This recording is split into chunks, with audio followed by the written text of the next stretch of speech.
Welcome to the Monk starter build for Season 7, Diablo 3, patch 2.4.2. Now, we did it, boys. I know a lot of you have been waiting for this. We did it, basically. Before I get into the nitty-gritty, I'm going to talk about the starter build rules, because some people are just tuning into the video for the first time. So we made it very hard on ourselves. That way when you guys get the build, it's going to be super easy for you to accomplish. I limited myself to 4-piece Hadrix gift, crafted yellows only, 100 Paragon total, that's 25 per. No help in the cube, unless you count Gundo Gear, which we're going to get into. Marquee gems only, and no legendary gems, not even one. So when you do the build, you're probably going to have at least one legendary gem, and it's going to benefit you in some way. Now, very similar to my Demon Hunter starter build, we had to add something to the build to really set it over the top. We went through every type of variation of build, and all of our clears were in the 14-minute range. It was too close. Like, I didn't want to put a build out there for a 14-minute Greater Rift clear.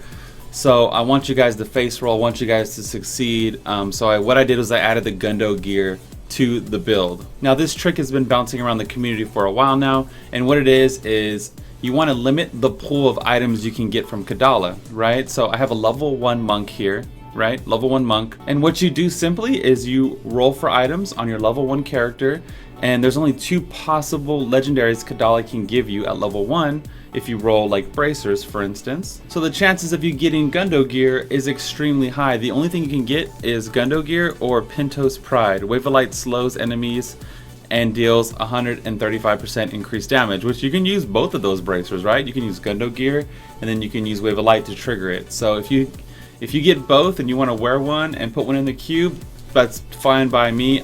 This build just focuses on Gundo Gear, and yeah, it's 25 blood shards to roll for it. I rolled all my blood shards, and I got Rivera Dancers at level 1. I got Pintos Pride. I got 2 pairs of Rivera Dancers, by the way. I put them in the bank. I got Pintos Pride Gundo Gear out of like 10 crafts. So you can see, like, you're gonna get to 70, you're gonna have, you know, a few hundred blood shards probably, and then you have to do bounties for the season journey. You're gonna get more blood shards.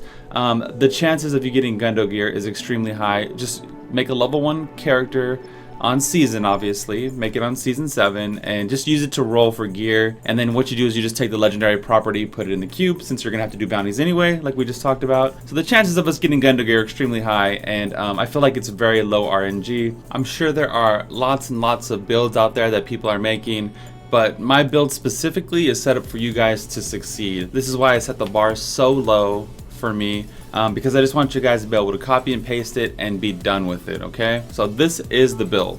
Let's just take a second and look at it, okay? Bracers, fire damage, we're gonna rock Mangle, okay? It unleashes a series of sweeping attacks that deals 255% weapon damage as fire to all enemies in front of you. It sounds crazy, but this is what's gonna explode our exploding palm. Speaking of exploding palm, we're using the fire rune, okay? Enemies are gonna burn for 1875, and they explode, causing nearby enemies to burn for 3000% weapon damage, okay, over 3 seconds. Now, if you're fighting a Rift Guardian, the Rift Guardian is going to be your hardest thing to deal with in this build. Hopefully they have ads. When he spawns the ads, don't just keep punching the Rift Guardian. You know, put Exploding Palm on the ads and hit the ads, and then the ads are all going to explode, and all that damage is going to transfer to the Rift Guardian, okay? That's pretty much how it works. That's how you kill elites even faster and things like that. Yet another fire skill, we're using Radiance, but we're using Radiance mostly for the 15% increased attack speed, but it does do damage, just 370 weapon damage. And Overkill, right? Overkill. So I have Mantra of Salvation, so we're going to get more resistances, we're going to be able to dodge a lot more. For my big defensive cooldown, I went with Inner Sanctuary, Safe Haven. We get healed in there, we take 55% less damage, and it has a low cooldown. It's only 20 seconds, right? And we're using Beacon of Yitar, so it's going to be even faster than that. Okay, this is kind of like a ghetto generator monk, so we're using Seize the Initiative for massive attack speed, and we're using Alacrity for massive attack speed. I really like Seize the Initiative because you're going to jump on top of a pack, and you're going to light the weakest one on fire, right? You want to light like a skeleton on fire, you want to light a low HP mob like a bug or something on fire, and then you're going to be hitting it so fast, and Mangle's so strong, and Alacrity and everything's kind of coming together, and they're burning with EP. Immediately it's going to explode, right? But before it does, make sure you hit Cyclone Strike. It's going to pull all the enemies in towards you. So the enemy dies, explodes, and he puts Exploding Palm on the entire pack, and the entire pack is just burning to death, okay? This is like a fire rune starter build. It's super, super good. For Paragon, I went with full dexterity. We need to squeeze as much damage as possible out of this build. For offense, I went with critical strike. For defense, I went with resist all. And for utility, I went with reduce resource cost because we are spinning EPs and things like that. I just want to keep our resources high as possible. Speaking of reduced resource costs, I put the new orange gem in the helmet. Even for better resource costs, I feel like I didn't need the vitality. I didn't really need the cooldown reduction. Beacon of Etar seems to be good enough for the build. And I made sure I put life on hit. So you want to get life on hit on your helmet if possible, or both your weapons. That would be great for survivability. I put it on one of my weapons, and then I have attack speed on the other one. Okay, here's a big thing in the build. Don't use the 4-piece. When you get the 4-piece, don't use it. Dashing Strike spins 75 spirit, but refunds a charge when it does. So I feel like it just eats our spirit and doesn't give us enough benefit. You definitely want to use the 6-piece, and you want to use a generator build. I might do a generator setup on my channel, you know, pay attention for that, I guess. But yeah, just use the 3-piece and put one in the bank until you get the 6-piece. I think that's the best way. That's what I found to be the most effective. So again, with the DPS rotation, what you want to do is you want to Dashing Strike to the pack. You want to EP the lowest HP mob you can find, and then pull them together and immediately start DPSing the lower HP mob. If you see someone dying and the original guy isn't dying as fast, you can EP another one. And then what you want to do is hopefully group as many mobs as possible. You'll see it in the clear at the end of the video.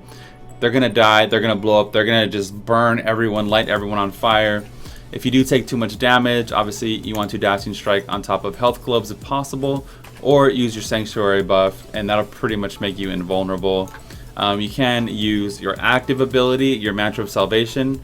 Nearby allies gain 20% increased resistances, but I find I never really need to do that. I just go ahead and pop Inner Sanctuary. That pretty much does it for me.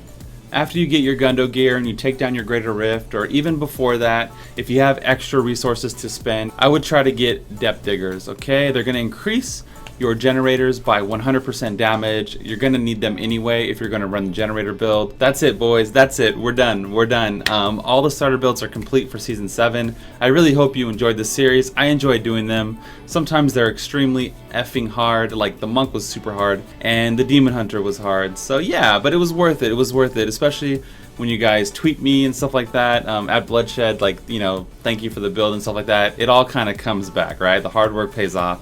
So I hope you guys kick ass next season, get that Gundo Gear, light shit on fire. If you want to see a leveling build, boom, Monk leveling build for last season. Nothing has changed with leveling, so you want to go ahead and just follow like that. If you want to know how to get Hadric's Gift, it's up there. How to get Hadric's Gift in Season 7, it changed. Now it's part of the seasonal journey. And support my videos on Patreon if you like. Follow me at twitch.tv/bloodshed. Maybe I'll see you guys at launch night of Season 7. I'll be streaming probably 10 hours plus. Alright, I'm going to put the clear on the screen. Enough of me.